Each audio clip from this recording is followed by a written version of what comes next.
Hello दोस्तों, सुनो कहानी विभा की जुबानी में आपका स्वागत है।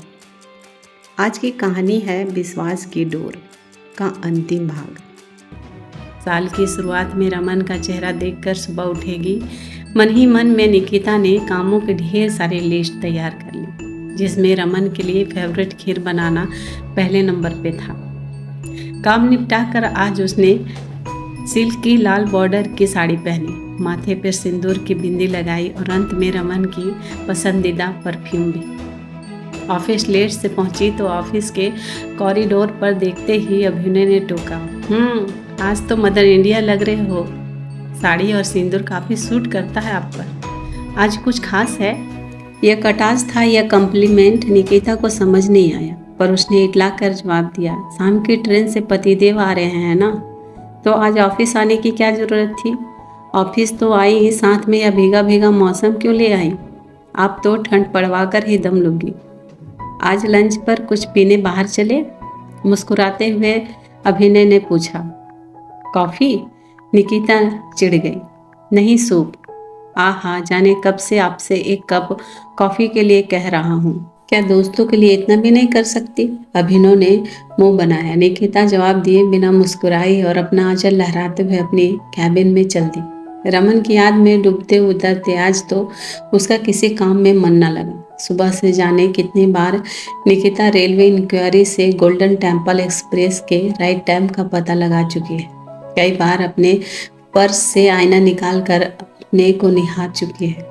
वीर बटुही सा लाल सुर्ख सिंदूर माथे पर लगाकर निकिता वाकई ही बहुत खूबसूरत दिख रही है। शाम होने को है और मौसम अपना असर दिखा रहा है। बारिश से हल्की हल्की ठंड बढ़ रही है। सुबह की हल्की हवा ने तेज तूफान का रूप ले लिया, मानो जिद पर है कि पूरी तरह बरसकर ही दम लेंगे। तभी अभिनव अपनी तर्जीन उंगली पर कार की चाबी का छल्ला घुमाता हुआ निकिता के सामने आकर खड़ा हुआ। बुरा ना मानो तो मैं छोड़ दूं? हम दोनों के घर का डायरेक्शन भी तो एक है, एहसान नहीं अनुरोध समझना, अभिनव ने मुस्कुराते हुए आग्रह किया। निकिता के पास हामी भरने के सिवाय कोई चारा नहीं था। खिन मन में वह सोचती चली गई, रमन बहुत इगोस्ट है और पॉजिटिव भी। पता नहीं कैसे कहूँगी रमन को इस लिफ्ट के बारे में। मैं कहूँगी तो कितना बर्दाश्त कर पाएंगे। कई बार रिश्तों में यह ट्रांसपेरेंसी जी का जंजाल साबित होती है। कार ड्राइव करते समय अभिनव के चेहरे पर निकिता को करीब बैठाने का सुकून था। उस दिन निकिता उसकी कार में पहली बार बैठी थी। रमन की स्मूथ ड्राइव और ऐसे ही एक बारिश के सामने आंखों के सामने तैर गई। कुछ स्मृतियों के पन्ने पलटती वह सोच में डूबी कि एक स्पीड ब्रेक पर गाड़ी उछली और अभिनव ने एक गहरी नज़र निकिता पर डाली। आप कुछ कहेंगी भी या सारे रास्ते खामोशी बैठने का इरादा है? बातों का सिलसिला बढ़ाने के लिए अभिनव ने कहा। कार रेडियो में बहुत धीमी वॉल्यूम में सितार की धुन बज रही है। बारिश कुछ हल्की हुई तो निकिता ने कार की खिड़की खोलकर अपनी बाहें आगे कर दी और हल्के हल्के मुस्कुराई। अभिनव उसकी भीगती नरम गोरी बाहों को देख रहा था। निकिता पता नहीं कहाँ खोई थी। चुपचाप वह सड़क को देखती और कभी एक छोटी सी निगाह अभिनव पर डाल देती। उसे रास्ते को जल्द से जल्द पूरा होने का इंतजार था। मन पहले से ही घर के चौखट के बाहर रुका था रमन के लिए। निकिता का घर आ गया। घर के गेट के पास पहुंचते ही अभिनव ने ब्रेक दबा दिया। अपने घर नहीं बुलाएंगे? कभी स्पेशल तो बुलाने से रही। एक कप कॉफ़ी घर पर नहीं मिलेगी? अभिनव की जिद पूरी ढिठाई पर थी। कैसी प्यारी चीज़ है जिद भी। जिद ही बचाती है मन का इक़्तिदार। शायद इसलिए अभिनव की गुजारिश पर निकिता मना नहीं कर सकी। कार से निकलकर बारिश की बूंदों से हल्की हल्की भीगती हुई निकिता अपने घर का गेट खोला। गेट खोलते ही भीगे भीगे पौधे स्वागत के लिए खड़े मिले। जैसे लग रहा था उनकी सभी पतियों में एकाएक कई सूरज उगाए हों और वो पूछ रहे हो, यह मेहमान तो पहले कभी नहीं दिखा। ये देखो मेरे बेस्ट फ्रेंड्स। निकिता ने चहकते हुए पौधों के साथ अभिनव का परिचय करवाया। But you deserve more than this, हाजिर जवाब अभिनव मुस्कुरा कर बोला। ड्राइंग रूम में घुसते ही अभिनव फटी फटी आंखों से इधर उधर देखने लगा। कितना साफ है, इतनी सफाई मैंने आज तक किसी घर में नहीं देखी। कितना बड़ा है, आप अकेले कैसे रह पाती हैं? मेंटेन कैसे करती हैं? आपको डर नहीं लगता?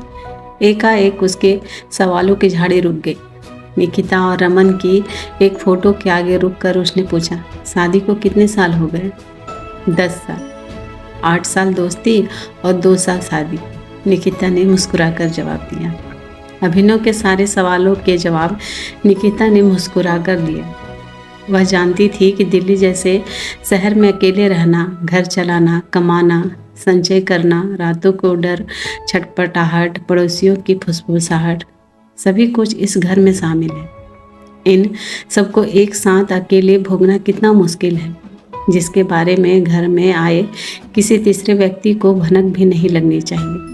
हर आने वाला घर की सजावट में उलझ कर रह जाए तो अच्छा है। कम से कम उसे अपने अकेलेपन में जुड़े सवालों के जवाब देने से मुक्ति तो मिल जाती है। घर की सफाई भले ही समय के खालीपन को भरता है, लेकिन मन के चमन में हमेशा एक तूफान सा रहता है। बंद मुट्ठी में फिसलती रेत सा समय जैसे उसका रहकर भी उसका नहीं रहता। कॉफी। निकिता की आंखों में संस्कार और सत्कार दोनों दिखे। निकिता किचन की ओर चल दी। अभिनव भी उसके पीछे पीछे आकर किचन के स्लैब पर बैठ गया और साफ सुथरी करीने से सजी किचन को बड़े गौर से देखने लगा। आप किचन कितना साफ रखती हैं, आप कितनी वेल मेंटेन हैं, मुझे आपकी तरह ही वाइफ चाहिए, अभिनव ने ठंडी आह छोड़ते हुए कहा। यह लीजिए कॉफ़ी, इसके बाद फिर कभी एक कप कॉफ़ी की शिकायत तो नहीं रहेगी? निकिता मुस्कुराई। और आपकी? कॉफ़ी पीने में साथ पाने के लिए अभिनव ने कहा। मैं तो पीती नहीं, तुम कॉफ़ी पियो और मैं तुमसे बातें करूँगी। कॉफ़ी बहुत लाजवाब है, वाकई आप में ही नहीं आपके हाथ में भी जादू है, कॉफ़ी का घुट भरते हुए अभिनव ने कहा। मोबाइल पर SMS अलार्म टोन बजी। मैसेज पढ़ा, रमन की गाड़ी 6 घंटे लेट है, यानी कल सुबह आएंगे। और निकिता फिर से कमज़ोर पड़ गई। एक रात का अकेलापन और जुड़ गया। निकिता का चेहरा उतर गया था। अभिनव उसके चेहरे के उतार चढ़ाव को चुपचाप पढ़ने में लगा था। कॉफ़ी का कप मेज पर रख कर वह खड़ा हो गया। थैंक यू, अब चलता हूँ, लेकिन बारिस्ता की कॉफ़ी का प्याला अब मेरी तरफ से उधार रहा। फिलहाल आपको आपके इस अकेलेपन में छोड़कर जा रहा हूँ। निकिता जब तक अभिनव के शुक्रिया का शुक्रिया करती, अभिनव ने आगे बढ़कर उसे बाहों में भरकर गालों को चूम लिया। ओहो प्लीज़, क्या कर रहे हो? निकिता अभिनव की मजबूत पकड़ में कसमसा गई। कहीं ना कहीं उस मजबूत घेरे में उसने अपने आप को पिघलता महसूस किया। प्लीज़ अब तुम जाओ, निकिता रूंधे गले और अनमने भाव से बोली। बारिश की बूंदों से फैला सिंदूर उसके चेहरे पर गहरा गया। आपके माथे पर सिंदूर अच्छा लगता है, ताउम्र अच्छा लगेगा। मैं तो सिर्फ कॉफ़ी का शुक्रिया कर रहा था अपने तरीके से। अभिनव ने दरवाज़ा खोला खटाक और विंड चैम की हल्की सी मधुर ध्वनि ड्राइंग रूम में गूंज उठी। उसमें अभिनव के कदमों की आवाज़ खो गई। निकिता खाली कॉफ़ी मग के आगे डाइनिंग टेबल की खिड़की की ओर मुंह करके बहुत देर तक टकटकी लगाए सोचती रही। ऐसी शाम में कहाँ हो रमन? सिर्फ प्रेम भरे एहसास के साथ जीना और दूरियों की बेबसी को सहजता से निभाना कितना असहज है। कुंवारी युक्ति और एक व्याहता युक्ति के अकेलेपन में जमीन आसमान का फर्क होता है। क्यों लेकर आई मैं अभिनव को यहाँ? मैं तो सिर्फ रमन से प्यार करती हूँ। आज अभिनव की बाहों में कशिश महसूस क्यों की मैंने? क्या वाकई में मैं कमज़ोर पड़ सकती थी? क्या रमन को बताना चाहिए? क्या मेरे अकेलेपन ने मुझे सजा दी है? क्या मेरा चरित्र, क्या कहूँ, कैसे कहूँ, याद नहीं। पर किसी संदर्भ में एक बार रमन ने ही कहा था कि मनुष्य जब अपने भीतर ही भीतर बहुत कसूरवार महसूस करता है तो वह अपनी सफाई के तर्क गढ़ता है। चाहे बड़ी से बड़ी गलती क्यों न की हो, सफाई ना दे तो इतना अपराध बोध ढोकर जी ही नहीं सकता। जहाँ सफाई है वहाँ दोष है। नहीं, नहीं बताऊंगी कभी, नहीं, अभिनव से कभी बात नहीं करूंगी, फिर यह भूल नहीं दोहराऊंगी, कभी नहीं। निकिता फपक फपक कर रो पड़ी। 1 घंटे के बाद SMS आया। Thanks for the lovely evening. SMS पढ़ते ही निकिता ने फ़ोन दीवार पर दे मारा। मोबाइल के 2 टुकड़े हो गए। इतने में दरवाजे की घंटी बजी। रमन दरवाजे पर खड़े मुस्कुरा रहे थे। रमन ने इस बार भी कार से आकर निकिता को आश्चर्य में डाल दिया। निकिता अवाक होकर रह गई। इस वक्त सिर्फ 7 घंटे की ही तो ड्राइव है। सोचा आज कार से आकर अपनी निक्की को चौंका दिया जाए। अंदर आने के लिए नहीं कहोगी? आज तो साड़ी एवं सिंदूर से स्वागत किया जा रहा है हमारा। निकिता मुस्कुराए, रमन की बाहों में झूल जाए या सिसकियों में बीती दास्तां बयान करे, समझ न पाई।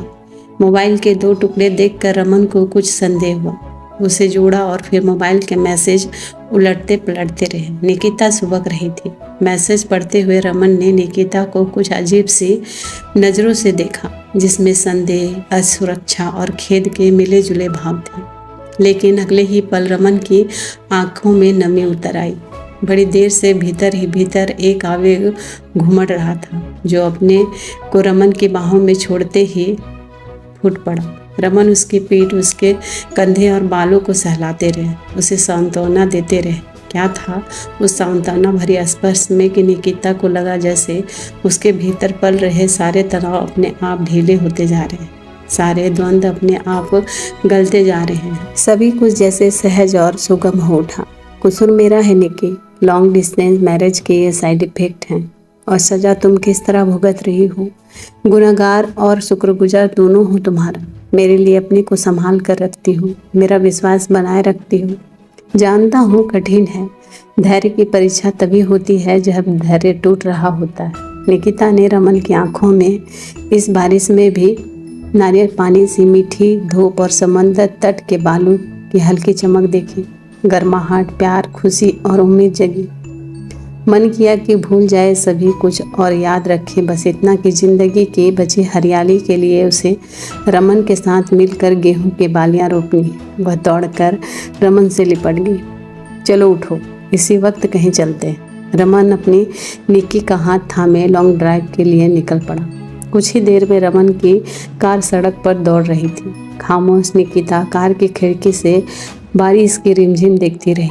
कार के रेडियो में जगदीश सिंह की गजल चल रही है। निकिता को बहुत चुप देखकर अचानक रमन ने सड़क के किनारे गाड़ी रोक दी। निक्की प्लीज वर्तमान में लौट आओ। रमन ने स्टीयरिंग से हाथ उठाकर निकिता के हाथों पर रख दिया। I am with you only. Nikita मुस्कुराकर सामान्य होने की कोशिश करने लगी। तो फिर मुझे महसूस कराओ कि तुम मेरे साथ हो, मेरे पास हो। हटो इस तरह सड़क पर। साहब आप थाने में नजर आएंगे। शर्म से निकिता का चेहरा सुर्ख होने लगा। चिंता ना करो, आज चांद ने अपना पेट्रोमैक्स नहीं जलाया है। रमन ने छेड़ते हुए निकिता को अपने आगोश में भर लिया। चांद टुकड़ों में बिखरने लगा। कार की छत पर गिरती बारिश की मोटी मोटी बूंदें प्यार और विश्वास की डोर को मजबूत कर रही थी।